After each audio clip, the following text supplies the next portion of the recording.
NAIA football's got a little bit of a similar setup to Division III in that we got some teams getting a bye, quite a few of them actually, and 8 teams that squared off this weekend. Thankfully, a little bit different than the D2 realm where we had 16 games to break down. NAIA is going to ramp up here this next weekend, but safe to say, although there weren't, I think, any real quote-unquote upsets this week, I guess, in NAIA football, the games, for the most part, did not disappoint, Matt.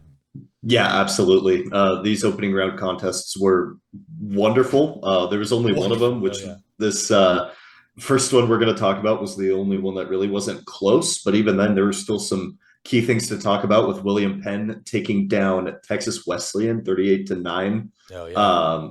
Very dominant performance. Destin Loring on the ground had almost 200 yards rushing, 4 touchdowns, just absolutely took over the game. And very convincing win for William Penn.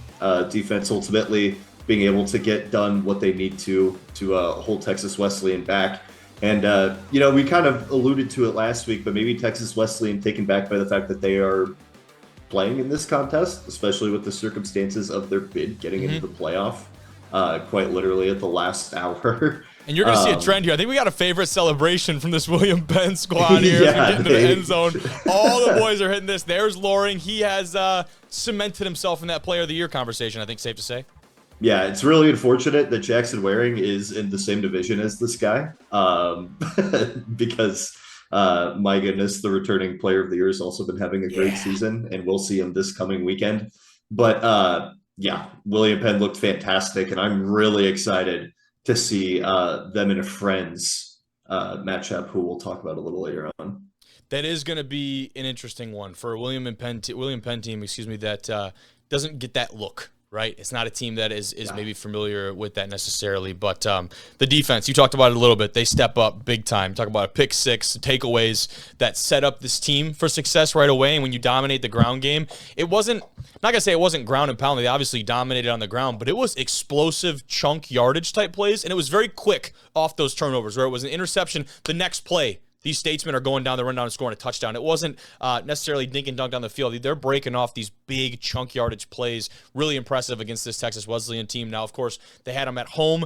I don't think that diminishes the effect of that at all. And Loring, talk about him a lot because he's deserved it. I mean, the 25-yard touchdown we saw there, but he also now is the program's all-time leading rusher, almost 4,000 career yards, 3,939. Safe to say, good chance he surpasses that 4K mark this weekend. That's a really exciting deal for him and this offense. The previous record was Ben Sherman, but this is the first playoff win for this team. Not often do you see a first playoff win in this dominant of a fashion, and obviously because it's the first win, we're talking about a second-round playoff game for the first time ever as well for this William Penn team against a friend squad. That is a lot to ask. 6 turnovers, though, forced on the Rams, and they still lost the time of possession. William Penn did, and that's where I get into, like, they weren't dominating the ground game in terms of time of possession because they were chunking off these big-time plays, explosive plays. You lost the time of possession battle even with 6 turnovers and even with scoring 38 points. That might be a first for me. I'm not going to lie. That's pretty wild.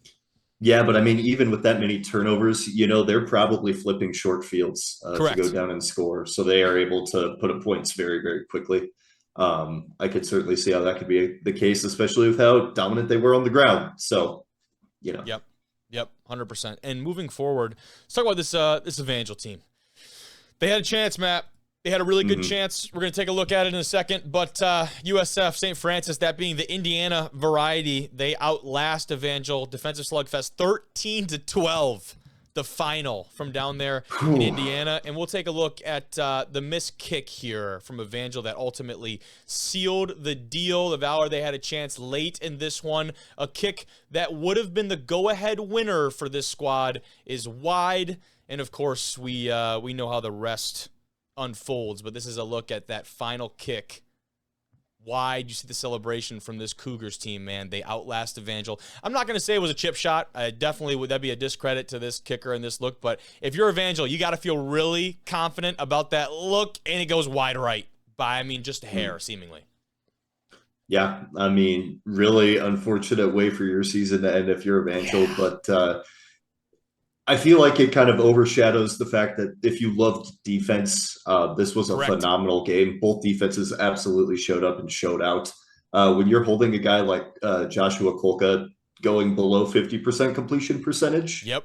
a guy who's known for his accuracy, it's a really good defensive day Very if you're telling. Evangel, and especially with Evangel's defense ultimately giving them the lead in the third quarter when it was tied at 10-10. They get a safety and it goes to Yeah. 12-10 before USF in the fourth quarter kicks a field goal to take a 1-point lead, and we saw how that ended for Evangel. But my goodness, certainly not quite what we expected, especially with how Potts and Kolka on both sides of the ball had been operating all season. Now, Yep. granted, Potts still had a very large clip, but I feel like, 221 yards on 29 completions, that's not, super explosive plays like you'd probably want to be seeing.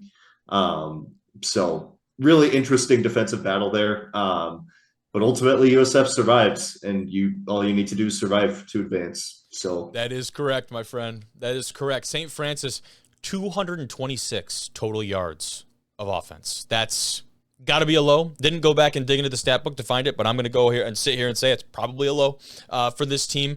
And if you're Evangel, I mean, you dominated the time possession. Again, we go back to this metric that is so typically associated with winning, and we saw just a game ago that maybe might not be the case, but 35 minutes to 25 minutes of possession, and you lose a tough one like this. You only turn the ball over once, too. Time possession and turnover battle are two of the things that typically decide the winners, especially in these playoff-type football games.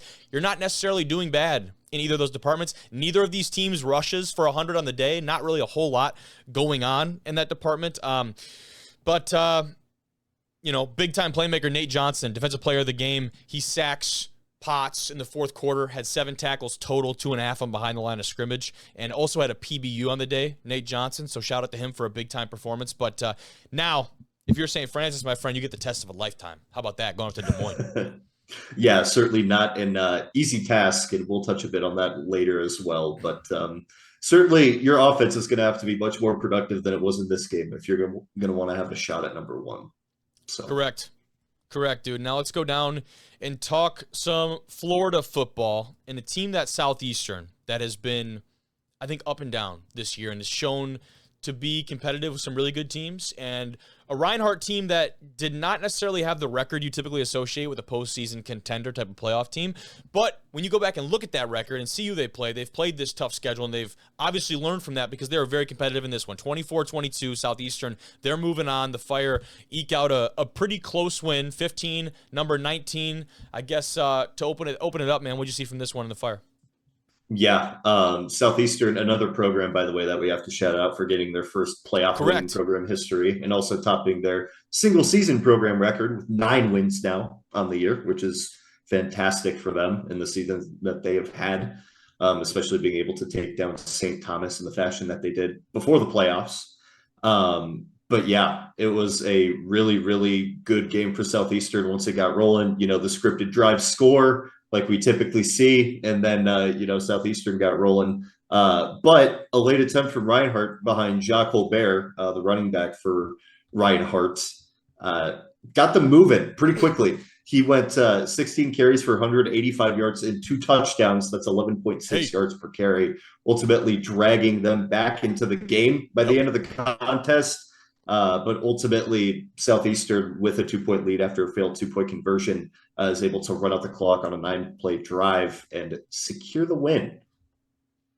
That is a big one. You see some of these explosive plays from this Southeastern attack, and again, it's chunk yardage down the play, down the field, taking shots seemingly on every play, whether it's across the middle or down the sidelines. They got guys that get vertical very fast, the Southeastern team does, and we've seen them compete with some of the best inside of the Sun Conference. Talk about a Kaiser matchup here in a little bit, but this team does it in all facets and all phases of the game, and a big part of that was the defensive effort, and a big-time record broken here as Ibrahim gets home on 4th down and becomes the single-season Southeastern record breaker, the program record, his 11th sack of 2025 there, a big-time milestone for him and this Southeastern team that, again, Florida football is associated, Matt, with speed and flashiness and big, high-powered offensive output, but let me tell you something. They got a dude, a vanilla gorilla, if you will, inside of that defensive front for the Southeastern team, and he is making noise. He's as disruptive as they get. He's got a great supporting cast around him,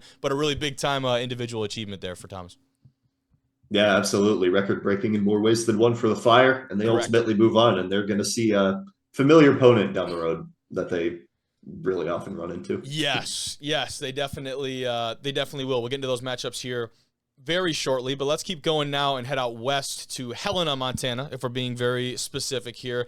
Carroll College, they play host to another Florida team. St. Thomas has got to make the trip up to Carroll and take on the Fighting Saints in a pretty hostile environment. Now, from what I could tell, the atmosphere there maybe a little bit lackluster compared to what's usually going on, but you had the Montana State game, I believe, was also taking place this past weekend, and so I think a vast majority of that population, talking with Braden, who we had on the show, who had a big-time game, it sounds like a lot of the student body even may have went to that game. Bunch of turncoats over there in Helena. That's crazy. I got to let them know. That's ridiculous. Got to support the boys on their playoff run here, but either way, big time showout or not, they take down St. Thomas 42-35. A slugfest, maybe not a defensive slugfest, but a slugfest nonetheless. Yeah, it was definitely a gritty game, but there was a lot of points being scored here. Caden Watt for Carroll going 12 for 28, 166 yards and 4 touchdowns and an interception in a really interesting passing stat line, going under 50%, but you're still throwing 4 touchdowns. That'll get it done for sure.